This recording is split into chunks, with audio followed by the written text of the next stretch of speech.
Chapter 6. An old, dead friend comes to visit. The next morning, after breakfast, I told Grover about my dream. We sat in the meadow watching the satyrs chase the wood nymphs through the snow. The nymphs had promised to kiss the satyrs if they got caught, but they hardly ever did. Usually the nymphs would let the satyrs get up to a full head of steam. Then she'd turn into a snow-covered tree, and the poor satyr would slam into it head first and get a pile of snow dumped on him. When I told Grover my nightmare, he started twirling his finger in his shaggy leg fur. "A cave ceiling collapsed on her?" he said. "Yeah, what the heck does that mean?" Grover shook his head.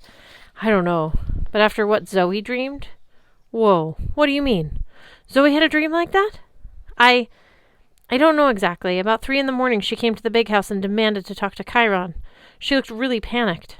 Wait, how do you know this?" Grover blushed. "I was sort of camped outside the Artemis cabin." "What for? Just to be, near them? You're a stalker with hooves." "I am not."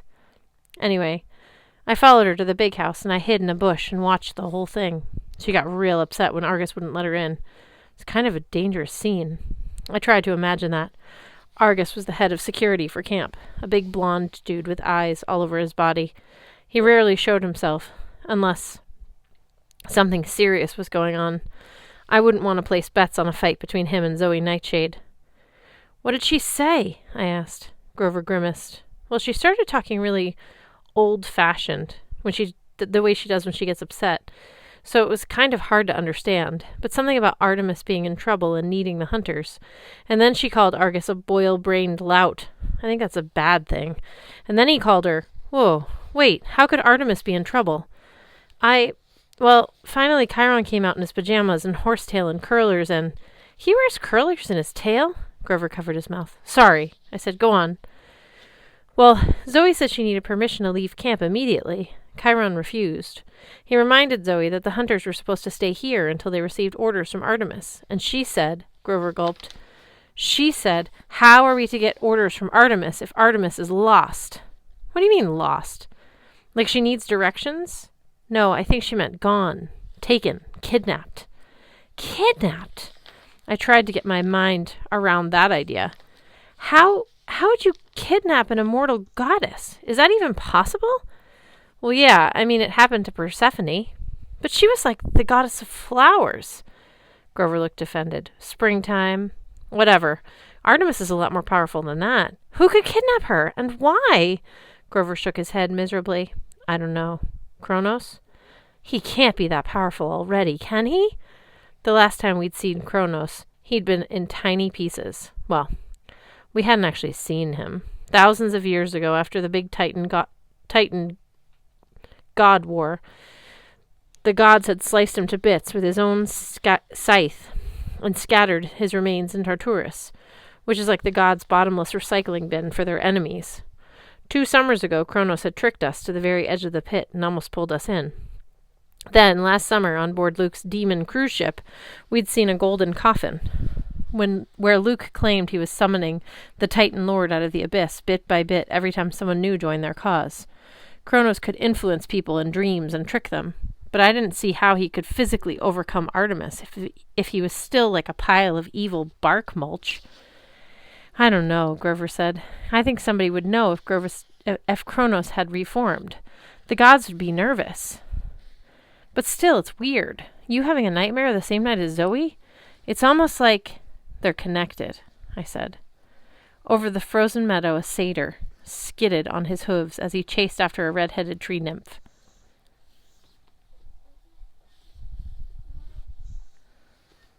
She giggled and held out her arms as he ran toward her. Pop! She turned into a Scotch pine, and he kissed the trunk at top speed. "Ah, love," Grover said dreamily. I thought about Zoe's nightmare, which she had only had a few hours after mine. "I've got to talk to Zoe," I said.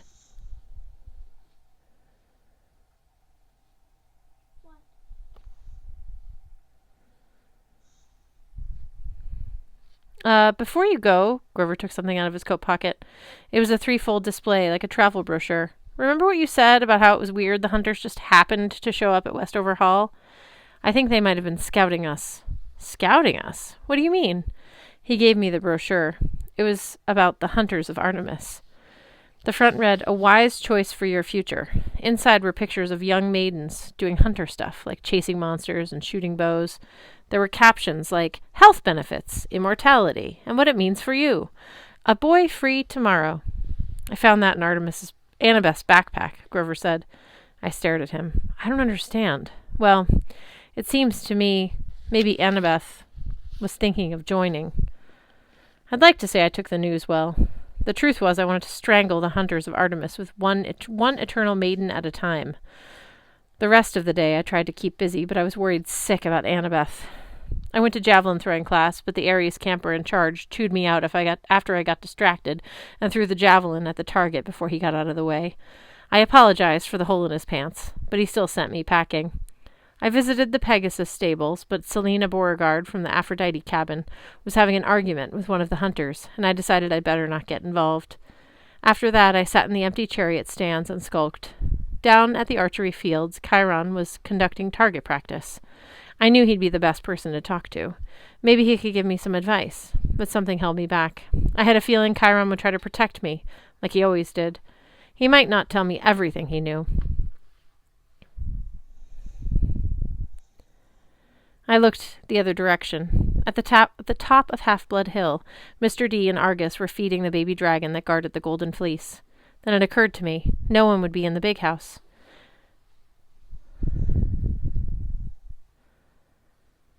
There was someone else, something else I could ask for guidance.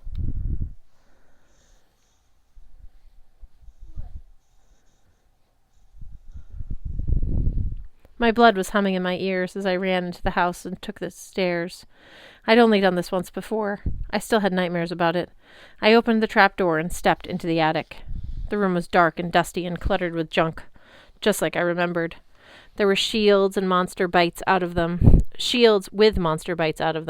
swords bent to the shape of demon heads, and a bunch of taxidermy, like a stuffed harpy and a bright orange python. Over by the window, sitting on a 3-legged stool, was the shriveled-up mummy of an old lady in a tie-dyed hippie dress, the Oracle. I made myself walk toward her.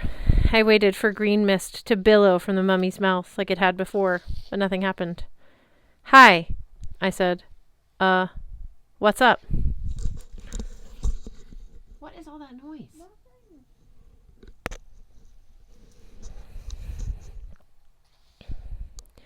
I winced at how stupid that sounded. Not much could be up when you're dead and stuck in the attic, but I knew that the spirit of the Oracle was in there somewhere. I could feel a cold presence in the room, like a coiled, sleeping snake. "I have a question," I said a little louder. "I need to know about Annabeth. How can I save her?" No answer. The sun slanted through the dirty attic window, lighting the dust motes dancing in the air. I waited longer. Then I got angry. I was being stonewalled by a corpse.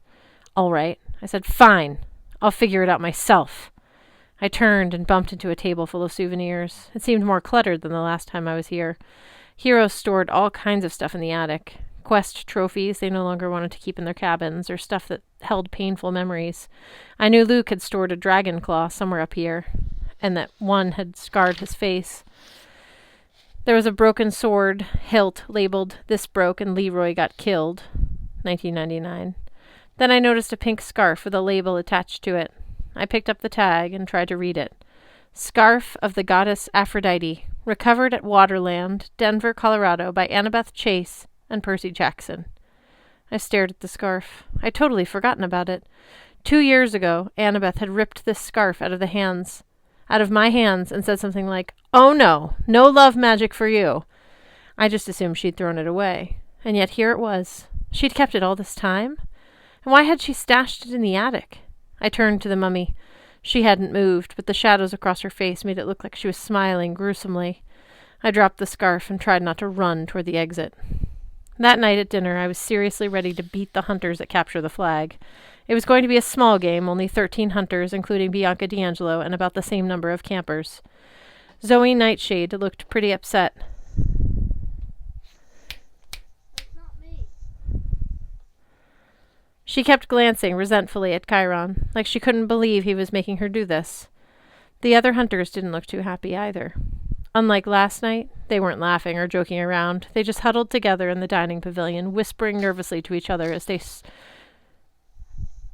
strapped on their armor. Some of them even looked like they'd been crying. I guess Zoe had told them about her nightmare. On our team, we had Beckendorf and the 2 other Hephaestus guys, a few from the Ares cabin, though it still seemed strange that Clarice wasn't around, the Stoll brothers and Nico from Hermes' cabin, and a few Aphrodite kids. It was weird that the Aphrodite cabin wanted to play. Usually they sat on the sidelines, chatted, and checked their reflections in the river and stuff. But when they heard we were fighting the hunters, they were raring to go. "I'll show them love is worthless," Selena Beauregard grumbled as she strapped on her armor. "I'll pulverize them." That left Talia and me. "I'll take the offense," Talia volunteered. "You take defense." "Oh," I hesitated, because I'd been about to say the same thing, only reversed. "Don't you think with your shield and all, you'd be better defense?" Talia already had Aegis on her arm, and not even our own teammates were giving her a wide berth. Trying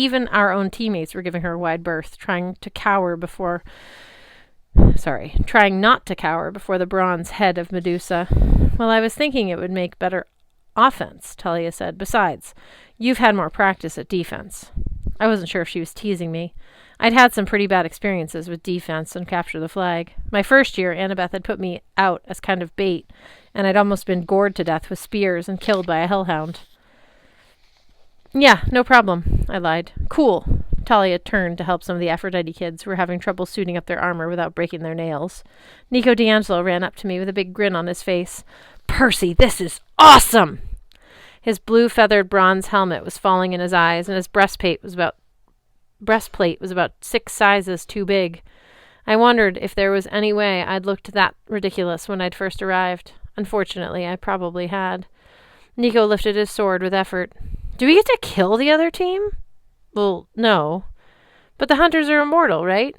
"That's only if they don't fall in battle. Besides, it would be awesome if we just, resurrected as soon as we were killed and we could keep fighting and—" "Nico, this is serious. Real swords. These can hurt." He stared at me, a little disappointed, and I realized that I'd just sounded like my mother. Whoa, not a good sign. I patted Nico on the shoulder. "Hey, it's cool. Just follow the team. Stay out of Zoe's way. We'll have a blast." Chiron's hoof thundered on the pavilion floor. "Heroes," he called. "You know the rules. The creek is the boundary line. Blue team, Camp Half-Blood, shall take the west woods. Hunters of Artemis, red team, shall take the east woods. I will serve as referee and battlefield medic. No intentional maiming, please. All magic items are allowed. To your positions." "Sweet," Nico whispered next to me. "What kind of magic items? Do I get one?" I was about to break it to him that he didn't, when Talia said, "Blue team, follow me."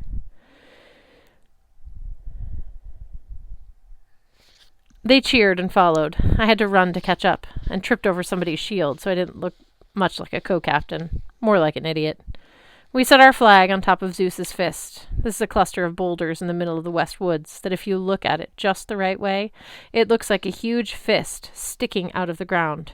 If you look at it from any other side, it looks like a pile of enormous deer droppings, but Chiron wouldn't let us call the place Poop Pile, especially after it had been named for Zeus, who doesn't have much of a sense of humor. Anyway, it was a good place to set the flag. The top boulder was 20 feet tall and really hard to climb, so the flag was clearly visible, like the rules said it had to be, and it didn't matter that the guards weren't allowed to stand within 10 yards of it. I set Nico on guard duty with Beckendorf and the Stoll brothers, figuring he'd be safely out of the way. "We'll send out a decoy to the left," Talia told the team. "Selena, you lead that." "Got it. Take Laurel and Jason. They're good runners. Make a wide arc around the hunters. Attract as many as you can. I'll take the main riding party around to the right and catch them by surprise." Everyone nodded. Sounded good, and Talia said it was such confidence you couldn't help but believe it would work. Talia looked at me. "Anything to add, Percy?" Yeah. Keep sharp on defense. We've got 4 guards, 2 scouts. It's not much for a big forest. I'll be roving. Yell if you need me." "And don't leave your post," Talia said. "Unless you see a golden opportunity," I added. Talia scowled. "Just don't leave your post." "Right. Unless—" "Percy!" She touched my arm and shocked me. I mean, everybody gave static shocks in the winter, but when Talia does, it hurts. I guess it's because her dad is the god of lightning. She's been known to fry people's eyebrows off. Sorry, Talia said, though she didn't sound particularly sorry. Now is everybody clear? Everybody nodded. We broke into our smaller groups. The horns sounded and the game began. Selena's group disappeared into the woods to the left. Talia's group gave it a few seconds and then darted off toward the right. I waited for something to happen. I climbed Zeus's fist, had a good view over the forest. I remembered how the hunters had stormed out of the woods when they fought the manticore, and I was prepared for something like that. One huge charge that could overwhelm us. But nothing happened. I caught a glimpse of Selena and her 2 scouts. They ran through a clearing, followed by 5 of the hunters, leading them deep into the woods and away from Talia. The plan seemed to be working. Then I spotted another clump of hunters headed to the right, bows ready. They must have spotted Talia. What's happening? Nico demanded, trying to climb up next to me. My mind was racing. Talia would never get through, but the hunters were divided. With that many on either flank, their center had to be wide open. If I moved fast... I looked at Beckendorf. Can you guys hold the fort? Beckendorf snorted. Of course. I'm going in. The Stoll brothers and Nico cheered as I raced toward the boundary line. I was running top speed, and I felt great. I leapt over the creek into enemy territory. I could see their silver flag up ahead, only one guard who wasn't even looking in my direction. I heard fighting to my left and right, somewhere in the woods. I'd made it. A guard turned at the last minute. It was Bianca D'Angelo. Her eyes widened as I slammed into her and she went sprawling into the snow. Sorry, I yelled. I ripped down the silver silk flag from the tree and took off. I was 10 yards away before Bianca managed to yell for help. I thought I was home free. Zip! A silvery cord raced across my ankles and fastened to the tree next to me. A tripwire, fired from a bow. Before I could even think about stopping, I went down hard, sprawled in the snow. Percy! Talia yelled off to my left. What are you doing? Before she reached me, an arrow exploded at her feet, and a cloud of yellow smoke billowed around her team. They started coughing and gagging. I could smell the gas from across the woods. The horrible smell of sulfur. No fair! Talia gasped. Fart arrows are unsportsmanlike. I got up and started running again. Only a few more yards to the creek, and I had the game. More arrows whizzed past my ears. A hunter came out of nowhere and slashed me with her knife, but I parried and kept running. I heard yelling from our side of the creek. Beckendorf and Nico were running toward me. I thought they were coming to welcome me back, but then I saw they were chasing someone, Zoe Nightshade, racing toward me like a cheetah, dodging campers with no trouble, and she had our flag in her hands. No! I yelled, and poured on the speed. I was 2 feet from the water when Zoe bolted across her own side, slamming into me for good measure. The hunters cheered as both sides converged on the creek. Chiron appeared out of the woods, looking grim. He had the Stoll brothers on his back, and it looked as if both of them had taken some nasty whacks to the head. Connor Stoll had 2 arrows sticking out of his helmet like antennae. The hunters win, Chiron announced without pleasure. Then he muttered, for the 56th time in a row. Perseus Jackson! Talia yelled, storming toward me. She smelled like rotten eggs, and she was so mad that blue sparks flickered on her armor. Everybody cringed and backed up because of Aegis. It took all my willpower not to cower. What in the name of the gods were you thinking? She bellowed. I balled my fists. I had had enough bad stuff happen to me for one day. I didn't need this. I got the flag, Talia. I shook it in her face. I saw a chance, and I took it. I was at their base, Talia yelled, but the flag was gone. If you hadn't butted in, we would have won. You had too many on you. Oh, so it's my fault. I didn't say that. Ugh! Talia pushed me, and the shock went through my body. It blew me backward 10 feet to the water. Some of the campers gasped. A couple of hunters stifled laughs. Sorry, Talia said, turning pale. I didn't mean to. Anger roared in my ears. A wave erupted from the creek, blasting into Talia's face and dousing her from head to toe. I stood up. Yeah, I growled. I didn't mean to either. Talia was breathing heavily. Enough, Chiron ordered, but Talia held out her spear. You want some, seaweed brain? Somehow it was okay when Annabeth called me that. At least, I'd gotten used to it, but hearing it from Talia was not cool. Bring it on, pinecone face! I raised Riptide, but before I could even defend myself, Talia yelled, and a blast of lightning came down from the sky, hit her spear like a lightning rod, and slammed into my chest. I sat down hard. There was a burning smell. I had a feeling it was my clothes. Talia, Chiron said, that is enough!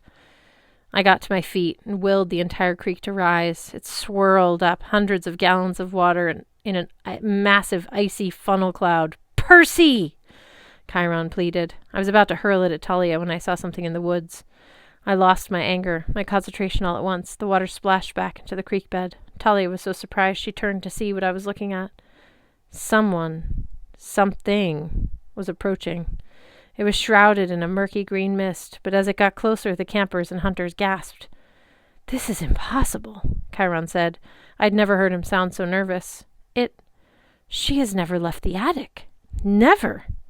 And yet the withered mummy that held the oracle shuffled forward until she stood at the center of the group, mist curled around her feet, turning the snow a sickly shade of green. None of us dared move. Then her voice hissed inside my head. Apparently everyone could hear it because several clutched their hands over their ears. "I am the spirit of Delphi," the voice said, "speaker of prophecies of Phoebus Apollo, slayer of the mighty Python." The oracle regarded me with its cold, dead eyes. Then she turned unmistakably toward Zoe Nightshade. "Approach, seeker, and ask." Zoe swallowed. "What must I do to help my goddess?" The oracle's mouth opened, and green mist poured out. I saw the vague image of a mountain and a girl standing at the barren peak. It was Artemis, but she was wrapped in chains, fettered to the rocks. She was kneeling, her hands raised as if to fend off an attacker, but it looked like she was in pain. The oracle spoke. "5 shall go west to the goddess in chains. 1 shall be lost in the land without rain. The bane of Olympus shows it the trail. Campers and hunters combined prevail. The Titan's curse must one withstand, and 1 shall perish by a parent's hand." Then, as we were watching, the mist swirled and retreated like a great green serpent into the mummy's mouth. The oracle sat down on a rock and became as still as she'd been in the attic, as if she might sit by this creek for 100 years.